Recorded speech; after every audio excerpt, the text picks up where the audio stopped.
Bonjour et bienvenue. Pour une voix un petit peu dissonante, peut-être par rapport à ce qui s'est passé jusqu'à présent.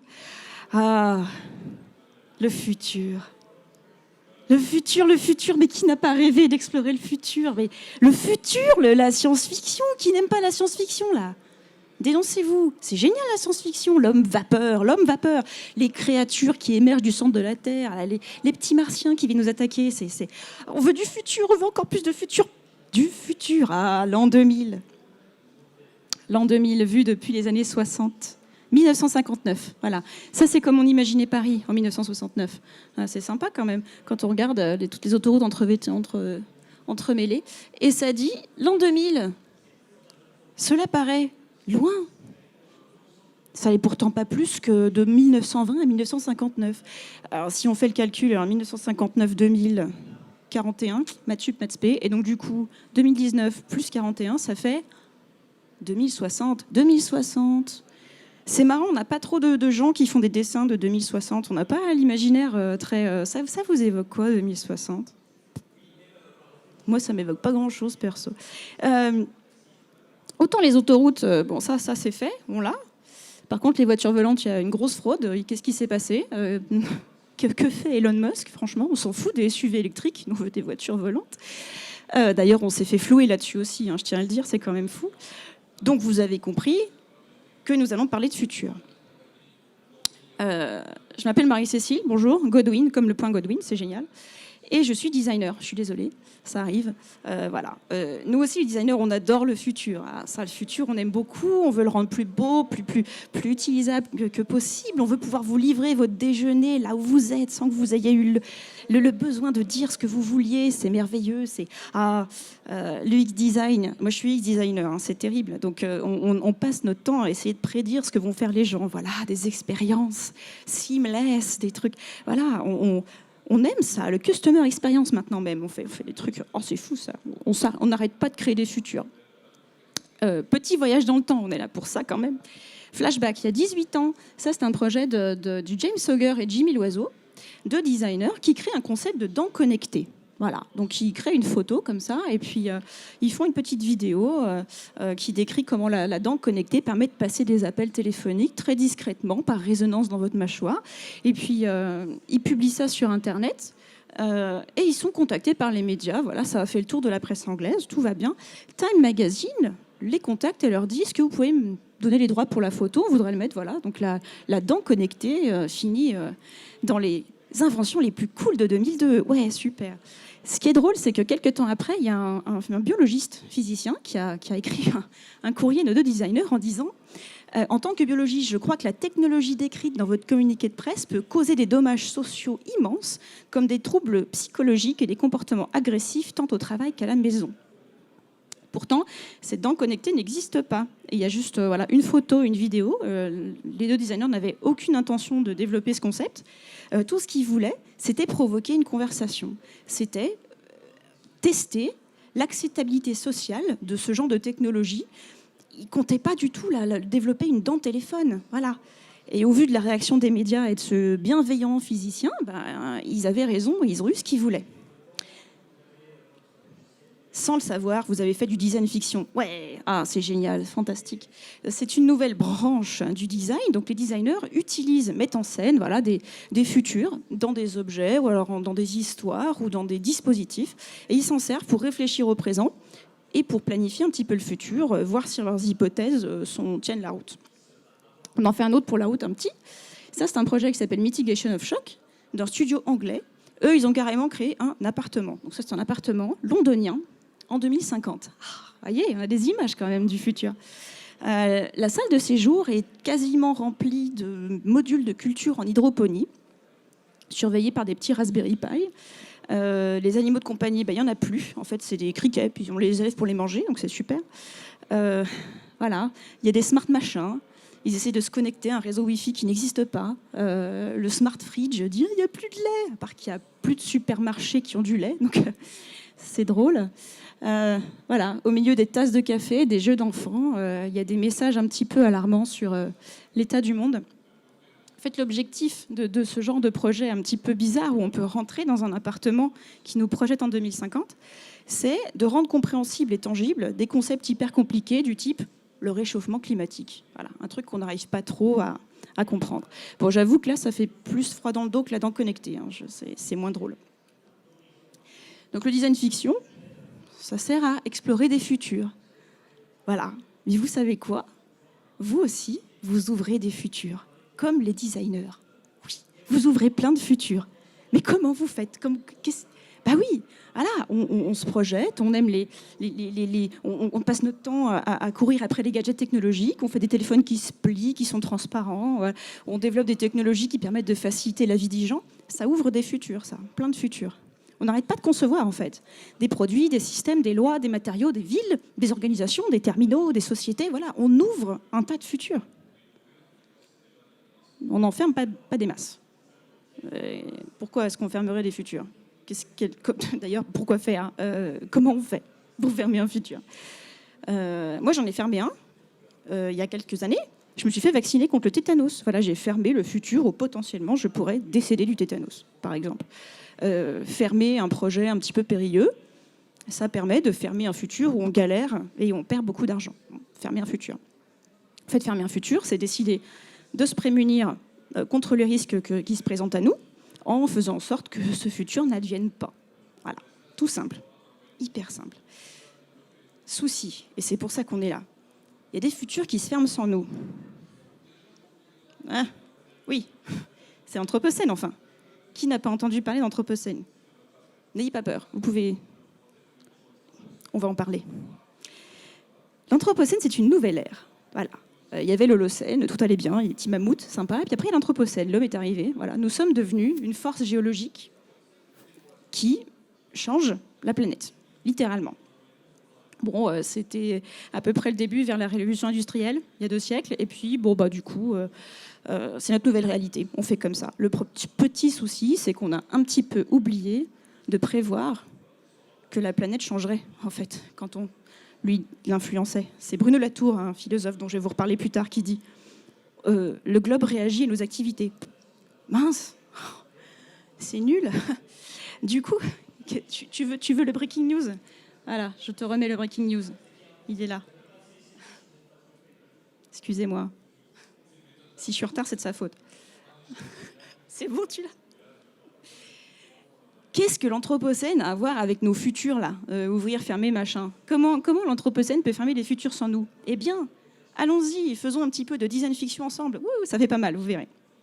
C'est super, je suis en retard. Premier futur dans lequel on va plonger, 2046, wow, magnifique, le terre des objets connectés. Nous sommes arrivés, selon les prédictions, donc à 10 milliards de personnes sur Terre, c'est super. Grâce à la géo-ingénierie, on a réussi à capter tout le CO2 qu'on avait déployé. C'est super, tout va pour le mieux, tout le monde peut manger, les smart cities par milliers. Petit couac. En fait, ce futur est déjà fermé. What? Quoi?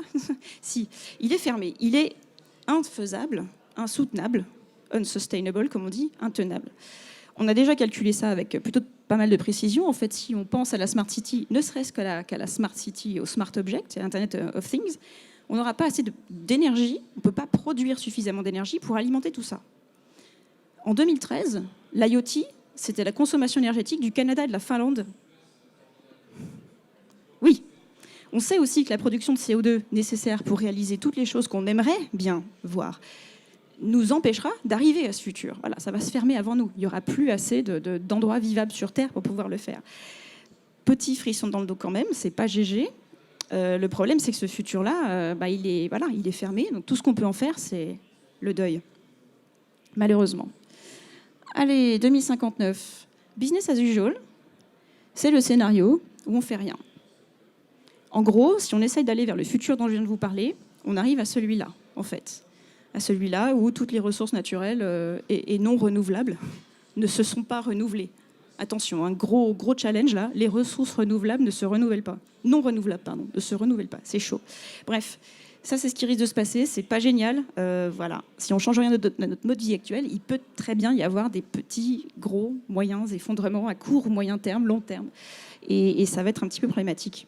Ce futur-là, documenté et anticipé depuis les années 70, il est encore ouvert. C'est celui vers lequel on va. Ça change un petit peu d'ambiance, hein, innovation, machin. Non, non, on va plutôt là. Bon. C'est problématique, mais du coup, qu'est-ce qu'on fait et si on laissait les GAFAM s'emparer du truc? Ils sont un petit peu en train déjà de le faire, donc c'est cool. Ça marche, sauf qu'on est sauvé, ouais. Juste dans les pays où il y a assez de ressources pour pouvoir mettre des marchés en place, forcément. Il s'avère que si vous voulez un job, c'est un job board mondial, c'est Deliveroo à l'échelle planétaire, c'est super. Il y a une société qui décide si vous pouvez avoir des enfants ou pas. Il n'y a plus que 2 saisons. Il y a une mortalité assez costaud dans les pays qui n'ont pas de marché pour que les GAFAM puissent s'installer. Celui-là, il est encore ouvert. Mince. Oui, le souci, c'est que aujourd'hui, les grandes entreprises investissent dans les infrastructures, dans la monnaie, dans des strates pour remplacer des strates étatiques qui sont vouées à disparaître. Donc ça, pas GG. On va laisser la main aux scientifiques. Wow. Voilà. Contrôle strict des ressources non renouvelables, invention technologique à une échelle jamais vue, voilà, des grandes bâches solaires pour pouvoir nous protéger du soleil. Bah oui, il fait chaud, il y a trop de soleil. Genius, une bâche, fantastique. On distribue des voitures électriques, on fait descendre les températures, on fait des stations marines qui gèrent les courants marins, c'est génial. Sauf que quand il y a un tout petit bug, là on tue des dizaines de milliers de personnes. Bon, c'est pas super grave. Finalement, ce futur, là, il est lui aussi fermé. Parce qu'on n'aura pas assez de ressources non renouvelables pour pouvoir y arriver. C'est pareil, je passe un peu vite. Compensons. Et si on compensait? Allez, dès qu'on fait un petit peu de carbone, on compense. C'est génial, ça existe déjà, ça. On compense déjà pour le carbone qu'on produit, c'est super. On arrive jusqu'à une très grande population, grand nombre de conforts, sauf qu'il y a un moment, les ressources non renouvelables ne sont pas renouvelables. On arrive au même but, on bute sur le même monticule, et du coup, ça se passe très très mal. Ce futur est encore ouvert, et quand on voit comment les décideurs aujourd'hui, majoritairement politiques, agissent, ils sont en train de mettre en place des stratégies de compensation. Compenser, ça ne suffit pas. Si vous voulez des détails, parce que là, je vais très vite, on en reparle plus tard, et j'ai plein de références. Et un futur cool. On en parle des futurs cool. Bon, celui-là, il peut être pas mal.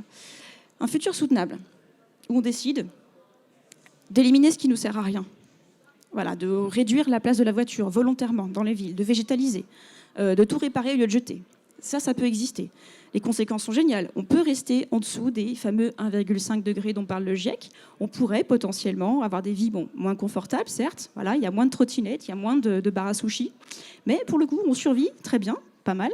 Et puis, on préserve le meilleur de ce que la technologie a pu produire. Voilà, les vaccins, la médecine moderne, Internet, super, ouais, cool. Ce futur est encore possible, sauf qu'il réduit comme peau de chagrin. Voilà, chaque jour qui passe, chaque centimètre cube de permafrost qui fond, nous éloigne de ça. Il va falloir vraiment agir très très vite si on veut le garder. Le gros souci qu'on a, nous les êtres humains, c'est qu'on manque de recul. Est-ce que vous savez ce que c'est que ça? Je vous aide? Personne voit? Ouais, des vélos, ouais. Ce sont des champs entiers de vélos en free floating en Chine qui s'accumulent et que la végétation commence à recouvrir. C'est pas une blague. Et ça, c'est que les vélos. On ne parle pas des trottinettes électriques qui finissent dans le Rhône, à Lyon, par exemple, là où je vis. Voilà, ça, c'était il y a encore plusieurs années. Donc, inonder le marché jusqu'à ce que la concurrence étouffe, c'est la stratégie principale des startups aujourd'hui, de ce genre de mobilité, nouvelle mobilité, comme on en dit. Sauf qu'en se foutant totalement des conséquences sur les ressources naturelles et l'espace public, on arrive à ce genre de résultat. Voilà. Aucune de ces entreprises ne veut prendre du recul. Il y a notre capacité, notre volonté après. Et le problème, c'est que tout est bien caché derrière un joli QR code. On ne voit pas derrière le vélo ou derrière la trottinette. Un designer qui est notre papa un petit peu, il est le papa du design d'interaction, Alan Cooper, il dit « There is no away ». Il n'y a pas de dehors. On agit aujourd'hui comme s'il y avait un dehors et qu'on pouvait envoyer des trucs sur la Lune. On ne sait jamais. Pas vraiment. Bon, je le passe rapidement parce qu'il y a quelques petits trucs qui sont un petit peu nos obstacles pour comprendre la situation aujourd'hui. Il y a des verrous sociotechniques, tout simples, qui ont été des décisions qui ont été prises il y a très très longtemps, que l'on doit encore subir les conséquences aujourd'hui, comme par exemple les routes. Voilà, on ne peut pas effacer toutes les routes d'un jour à l'autre. L'effet rebond, les externalités, les boucles de rétroaction, c'est des concepts scientifiques dont vous pouvez aller voir la signification sur Internet si vous ne connaissez pas, qui expliquent pourquoi on va avoir des petits soucis aussi techniquement si on veut encore essayer de compenser ou de faire du progrès. Et puis on a des petits soucis. Nos cerveaux, on a identifié jusqu'à aujourd'hui plus de 170 biais cognitifs qui nous empêchent de percevoir la réalité telle qu'elle est. Voilà, on est comme ça, on aime bien. Et puis la dissonance cognitive, parlons-en. Ça vous dit quelque chose, ça? Vous l'avez vu, cette image? C'est génial. Voilà, consommez moins, messieurs, dames. Nos écrans, eux, consomment, mais c'est pas pareil. C'est très compliqué parce que la dissonance cognitive, c'est précisément ça. C'est ne plus voir qu'on assène des injonctions aux individus pour qu'ils économisent de l'énergie, alors qu'on dépense des ressources, elles aussi incroyables, pour afficher les dites injonctions. En plus, c'est génial. Oui, mais alors vous, les gens, les low-tech, vous voulez qu'on revienne à l'âge de pierre? Ah, c'est horrible. Non, mais pas du tout. Moi, je ne suis pas du tout pour l'âge de pierre. J'adore la technologie. J'ai un smartphone, même si j'essaie de m'en passer. Voilà, j'utilise des voitures électriques en free floating, enfin pas en station. Et puis, j'ai une banque en ligne. Je ne travaille pas sans Internet, moi. Voilà. Au contraire, moi, ce que je veux, c'est qu'on préserve Internet. C'est qu'on garde tous les bons côtés de ce qu'on a aujourd'hui. Voilà, aujourd'hui, la médecine moderne a sauvé mon frère qui avait une tumeur au cerveau. J'ai pas très envie qu'on supprime ça. Voyez, si on me demande qu'est-ce que tu préfères entre les trottinettes électriques et les machines à IRM, je pense que vous connaissez ma réponse. Bon, du coup, qu'est-ce qu'on fait? Par où on commence pour fermer les futurs tout pourris? Moi, je vous propose de voir la chose dans l'autre sens, c'est plus simple, et de dire quel futur on a envie de préserver, lesquels nous plaisent vraiment aujourd'hui, et on se dit, ceux-là, on les garde. C'est pas facile. Je suis la messagère de mauvaises nouvelles, clairement. Ce sera moi, ce sera peut-être quelqu'un d'autre. Bon, il s'avère qu'aujourd'hui, c'est moi. J'ai parcouru un long chemin avant d'arriver jusqu'ici, un long chemin semé de... Voilà, quand on apprend ce que c'est que l'anthropocène et des potentiels problèmes qui peuvent nous arriver derrière, c'est pas drôle. J'ai fait face à du déni, de la sidération, de la tristesse. Il y a des moments, j'ai vraiment cru que qu'il fallait juste que je me barre en Corrèze, élever des chèvres. Voilà. Avec mon confrère Thomas, avec qui on a créé ce petit talk, ça nous a mis 2 ans. 2 ans de réflexion, de prise de recul successive pour qu'on arrive à se remettre en question. Parce qu'en tant qu'individu et en tant que professionnel, c'est dur de faire face à ces constats. C'est dur de trouver du soulagement aussi quand on est conscient de tout ça et qu'on se dit mais on fait quoi? Enfin, à part trier mes déchets, qu'est-ce que je peux faire? Ça, c'est la courbe des émissions cumulées de CO2 dans le monde entier. Vous voyez, ça s'emballe légèrement sur les dernières années, c'est génial.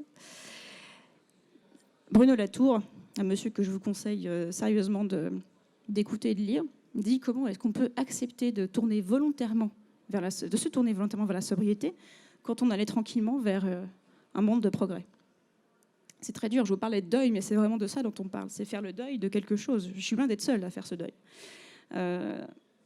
Voilà, il faut qu'on arrête de penser au mieux. Je vous mets un petit chat parce que ça va toujours mieux. Parce que là, c'est le moment où j'arrête de vous mettre des claques et je vous fais des câlins. J'espère.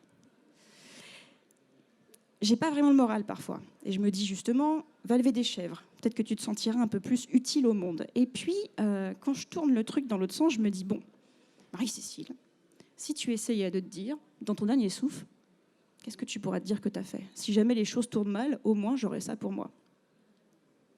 Donc une fois que le constat un peu douloureux est passé, on fait son mea culpa. Voilà, on s'est assis avec Thomas, on a balayé devant la porte du design, parce qu'on est designer, bon, on n'est pas autre chose. Et le design n'est pas innocent dans tout ça. Nous avons fait des choses horribles. Voilà, on crée des trucs, des objets complètement fous. On a littéralement été complice de l'obsolescence programmée. Merci le design. Voilà, on aime bien les designers nous faire un truc qu'on appelle l'accroissement incrémental de la désirabilité. Vous achetez un smart machin, vous êtes là, ouais, j'ai le dernier smart machin. 1 an plus tard, il y a un nouveau smart machin qui vous propulse au tout en bas de la chaîne alimentaire de la société. Et vous êtes là, oh non, mon smart machin, il a que 2 appareils photo, c'est nul. Et nous, on est là, non, regardez celui-là, il y en a 3. Ça, c'est nous. Ça, c'est nous, ça. C'est génial. Donc, ce qu'on essaye de faire, c'est de balayer devant la porte du design et de se dire, bon, il y a des bagages insoutenables, dans le sens insoutenable, qui ne sont pas durables, mais aussi qui sont insoutenables, dans le sens c'est vraiment pas cool. On doit accepter d'adresser les mythes autour du design du designer. Oui, ces gens qui rendent tout beau. Il faut que nous, on réfléchisse aux conséquences physiques et matérielles de ce qu'on fait. Il faut qu'ensuite, qu'on arrête de faire des produits qui font croire que tout est illimité et tout pourra durer jusqu'à la fin. Il faut que derrière un t-shirt à 3 €, on fasse comprendre aux gens ce qui se passe. C'est nous, ça. C'est nous, le designer, qui ont fait les problèmes. En bon designer, on a créé un truc. Voilà, ça s'appelle Common Future, c'est un think tank, parce qu'on se réunit pour penser. Génial. Voilà, ça va très loin. Et on essaye de penser surtout à nos pratiques, à ce qu'on fait, comment on fait, pourquoi on le fait, dans quel cadre, pour qui. Ce qu'on voudrait, c'est essayer d'un petit peu de secouer le design pour dire s'il y a des gens qui pensent qu'on doit accepter et intégrer l'anthropocène comme un point de départ. Il y a des gens qui pensent que la croissance infinie, c'est fini. Il y a des gens qui pensent qu'il y a des petits soucis de cycle de vie, que le design est politique, parce que tout est politique, qu'il faut contribuer à préserver l'habitabilité de la planète et qu'on crée des outils libres et cool. Voilà. On va essayer de se réunir. La première chose qu'on a tenté, c'est de créer un outil. C'est un outil. Ce sont des principes de design. Ça s'applique à tout, pas rien qu'au design. C'est-à-dire qu'on s'est dit qu'il y avait 3 grands piliers et puis plein de choses autour pour pouvoir changer nos pratiques. Si on regarde, il y a un pilier qui s'appelle nouveau départ. Il y a des choses qu'il faut qu'on intègre à notre pratique et qui doivent devenir les bases, le sol. Voilà, les limites planétaires, il ne faut pas les ignorer. Hein, c'est bon, là, il faut qu'on les prenne en compte activement. Il y a une notion de territoire aussi, d'échelle et de temps. Je vous expliquerai ça. Il y a des verrous à démanteler. Je vous disais, voilà, les routes sont un verrou parmi tant d'autres, ou les systèmes politiques, ou les façons de voir le monde sont des verrous. Il faut qu'on repolitise les choses parce qu'elles sont bien souvent trop dépolitisées, à outrance. Il faut qu'on redevienne terrien et terrienne parce que c'est là que ça se passe. C'est pas dans les strates du futur. Une fois qu'on a pris des nouveaux départs en compte, il faut qu'on se change nous-mêmes. C'est très important parce qu'il y a beaucoup de choses dans la société qui nous ont imposé des façons de voir ou de penser qui ne sont pas bonnes. Il faut qu'on pense à s'armer émotionnellement contre ce qui va arriver parce qu'il est possible que ça se passe moins bien que prévu. Il faut qu'on fasse preuve d'introspection, d'humilité, je vous expliquerai ça, d'altérité et le pluralisme, voir les autres points de vue. Il faut qu'on inspecte nos outils de pensée qui, bien souvent, sont chargés de trucs sales et qu'on développe une radicalité, absolument. Et enfin, une fois qu'on a des nouveaux départs et qu'on est armé personnellement, on change de façon d'agir parce que manifestement, ce qu'on a fait jusqu'à présent ne fonctionnait pas. Il faut qu'on préserve les savoirs communs, les trucs libres. Il faut qu'on apprenne de nouvelles choses, qu'on arrête d'être dans des silos. Il faut qu'on fasse preuve d'exemplarité, qu'on crée des précédents pour montrer que c'est possible. Low tech, low impact, ça j'adore, c'est un petit slogan, ça va bien. Et créer des outils ouverts et libres. Comment ça se présente en vrai ? Qu'est-ce qu'elle nous raconte, Marie-Cécile ? Eh bien, voilà, les limites planétaires, on sait. Allez lire le rapport du GIEC. Voilà. J'ai rien d'autre à dire. Tout est dedans. Il est très. Bon, c'est pas une lecture facile, c'est pas une lecture légère, mais il y a des rapports, des petits trucs avec des images un peu qui peuvent nous permettre de voir les choses mieux. Celui-là, c'est le Special Report 15, je sais pas, enfin, vous irez jeter un œil, tout leur site contient des données vraiment très, très importantes pour savoir dans quel cadre on se place et qu'est-ce qu'il faut faire pour rester en dessous de ces fameux 1,5 degrés dont on parle beaucoup. Il y a un truc qui ne va pas, une fois qu'on a vu les données, les trucs, c'est la façon dont on en parle. Sauver la planète, c'est méga flou. Vas-y, comment tu sauves la planète, toi ? Voilà. D'où l'avalanche de solutions à la con, désolé, de solutions miracles, d'injonctions. Voilà, mais il faut trier nos déchets, il faut des pailles en acier, c'est super. Ou alors, il faut faire des grands gestes, il faut abattre le capitalisme. Comment tu fais, toi ? Moi, perso, je ne saurais pas trop comment commencer. Bref, autant d'objectifs difficiles à évaluer, à assumer, à comprendre. Comment on planifie ça ? Et des résultats, du coup, impossibles à atteindre. Si on change de vocabulaire, si on arrête de parler de la planète, déjà, on va peut-être mieux... Voilà, les ours polaires, la planète, le climat, c'est pas proche de nous, ça nous dit rien, ça. C'est beaucoup trop éloigné. Si on fait l'effort de mieux décrire ce qui se passe, voilà, on reste sur des choses un peu plus concrètes. Rester en dessous des 1,5 degré. À partir de là, on a un objectif et on peut dérouler une façon de faire. Protéger telle ou telle espèce, maintenir l'agriculture sur ce territoire. Ce territoire. Le territoire où vous habitez. Voilà, aider cette population qui est en difficulté parce que leur pays n'est plus habitable. Je ne sais pas, moi. Voilà. Là, si on dit je veux faire en sorte que d'ici 30 ans, la région de Metz soit encore capable de garder une agriculture, eh bien, c'est parti, on y va. C'est pareil pour ce qui est de définir les objectifs mesurables. Sauver la planète, c'est pas mesurable. Ça marche pas. Créer de la valeur, innover, c'est pas mesurable. Assurer une croissance à 2 chiffres, bon, c'est mesurable, mais à quoi ça sert ? Voilà. Ce qu'on vous propose, c'est, par exemple, voilà, je donne l'exemple de préserver la médecine moderne en France. Voilà. Qu'est-ce qu'on fait, du coup, pour préserver la... Eh bien, ça veut dire qu'en cas de problème d'approvisionnement d'énergie, on est capable d'alimenter les machines à IRM. C'est un super défi d'innovation, ça. Allons-y, Moi, je trouve ça trop cool. Des petites choses à faire comme voilà, la physicalité des choses est complètement compromise. Aujourd'hui, on est en plein dans le streaming. Voilà, Netflix est en train d'avaler des parts de marché. Le problème, c'est que derrière, ça devient le premier poste de consommation électrique, énergétique du monde. On ne se rend pas compte. On ne se rend pas compte. C'est complètement fou. Au moins, faisons l'exercice, nous, en tant que personnes de concepteurs et de conceptrices, de créer des cycles de vie, enfin des analyses de cycles de vie, pour au moins savoir quels sont les impacts de ce qu'on fait, ne serait-ce que pour nous. Et après, ça peut alimenter des débats avec les gens. Un point de départ qu'il faut qu'on intègre beaucoup, c'est le fait que la société est raciste, sexiste, homophobe, validiste, tout ce que vous voulez. C'est pas de notre faute, c'est pas de votre faute, vous n'êtes pas raciste, sauf que, sans le vouloir parfois, vous, dans votre code, transporter des choses. Voilà, moi aussi, je l'ai fait. Ah, c'est pas de ma faute. Mais par contre, c'est ma responsabilité de faire mieux. Ça, c'est clair. J'aime beaucoup cette citation de mathématicienne Cathy O'Neill qui dit, voilà, les algorithmes sont des opinions intégrées dans le code. Sans faire exprès, on perpétue des biais systémiques qui rendent des jeux vidéo racistes parce qu'ils ne voient pas les peaux noires. Eh ouais. Il y a 2 bouquins que je vous conseille pour adresser ce sujet-là, qui sont très bien faits. Ils sont en anglais, il y en a en français. Je n'arrive jamais à retrouver la référence, mais ils sont très très bien. Tout ce dont je parle, c'est en ligne sur mon site. Je vous montrerai l'URL plus tard.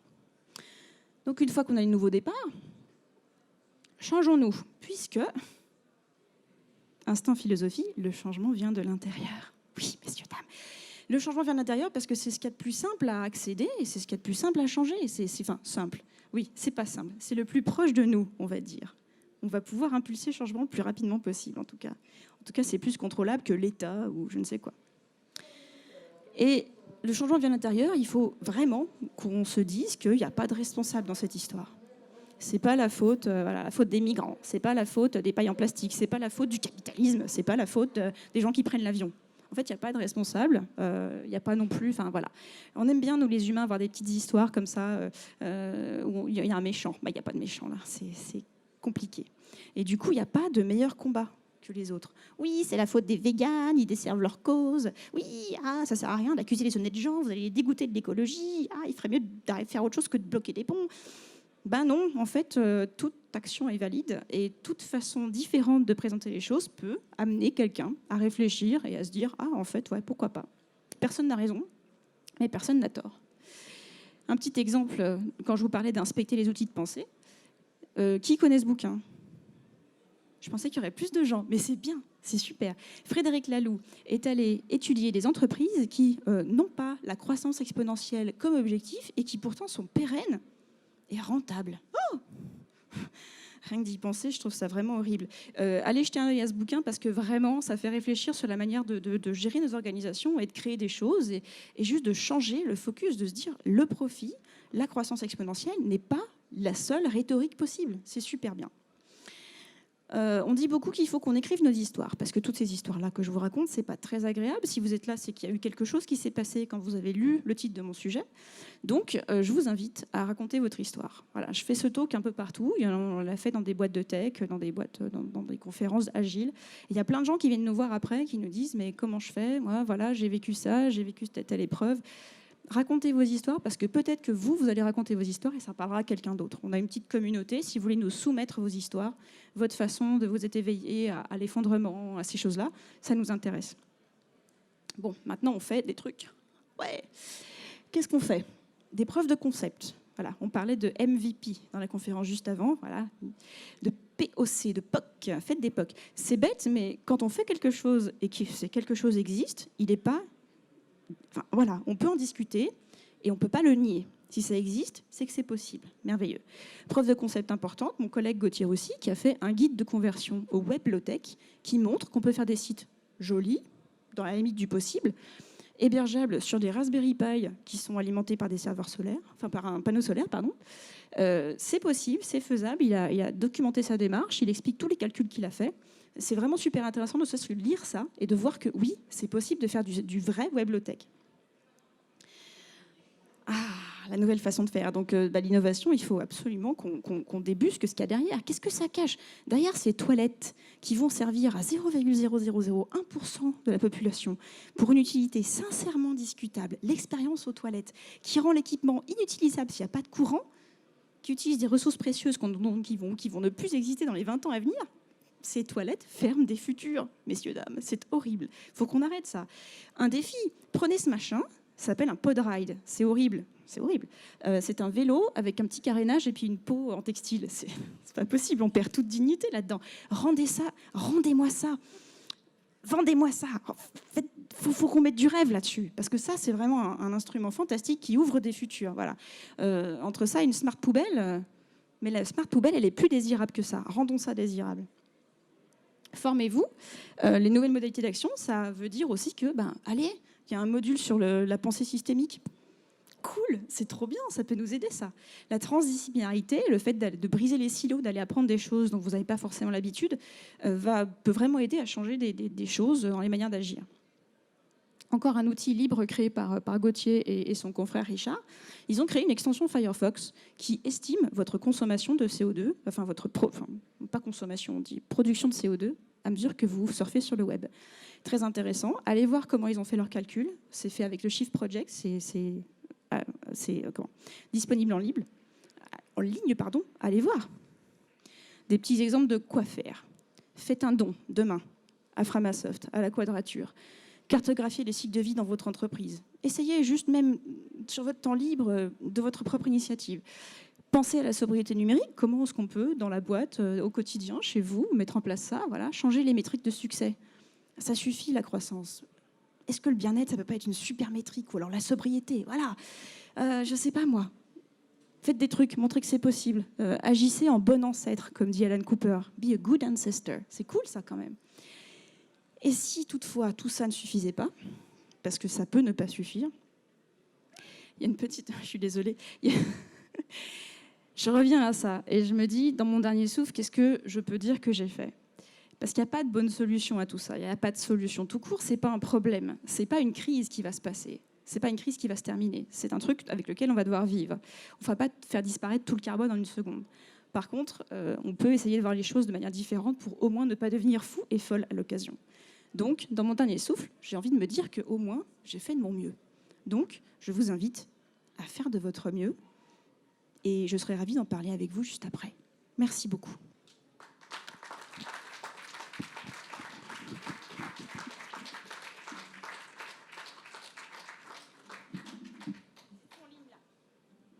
Tout est en ligne sur mcgodwin.com.